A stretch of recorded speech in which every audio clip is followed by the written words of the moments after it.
નમસ્કાર, આપ જોઈ રહ્યા છો spark today news. સાવલીમાં Bharatiya Janata party દ્વારા પ્રબુદ્ધ નાગરિક સંમેલનનું આયોજન કરવામાં આવ્યું. એપીએમસી હોલમાં ભારતીય જનતા પાર્ટી જિલ્લા પ્રમુખના અધ્યક્ષસ્થાને વન નેશન વન ઇલેક્શન અંતર્ગત પ્રબુદ્ધ નાગરિક સંમેલન યોજાયું. ભારતીય જનતા પાર્ટીના જિલ્લા પ્રમુખ રસિકભાઈ પ્રજાપતિની અધ્યક્ષતામાં આ સંમેલનનું આયોજન થયું હતું, જેમાં સરકારની સમય અને નાણાં બચત માટે વન નેશન વન ઇલેક્શન પ્રક્રિયા વિશે સૌએ વાતચીત કરી ચર્ચા થઈ. ભાજપના મહામંત્રી સત્યેન કોલાપકર કે જેમણે આ મુદ્દે વક્તવ્ય આપ્યું. ભાજપના જિલ્લા પ્રમુખ રસિક પ્રજાપતિ અને સ્થાનિક ધારાસભ્ય કેતન ઇનામદારે પણ આ વિશે માહિતી આપી. આ પ્રસંગે તાલુકા પંચાયતના પ્રમુખ Gitaben Solanki, central bank chairman Rajubhai Patel, નગરપાલિકા પ્રમુખ હર્ષ પટેલ સહિત જિલ્લા તાલુકાના હોદ્દેદારો, મહિલા મોરચા સહિત કાર્યકરો અને પ્રબુદ્ધ નાગરિકો મોટી સંખ્યામાં ઉપસ્થિત રહ્યા હતા.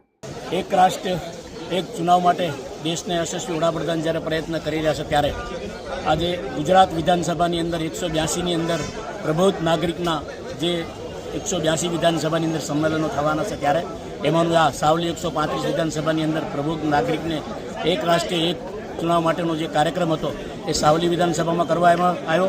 અમારા વક્તાશ્રી અને અમારા યશસ્વી ધારાસભ્ય ભાઈ શ્રી કેતનભાઈ અને સંગઠનના સૌ હોદ્દેદારો રહી અને આ એક રાષ્ટ્ર એક ચૂંટણી માટેનું માર્ગદર્શન કરવામાં આવ્યું.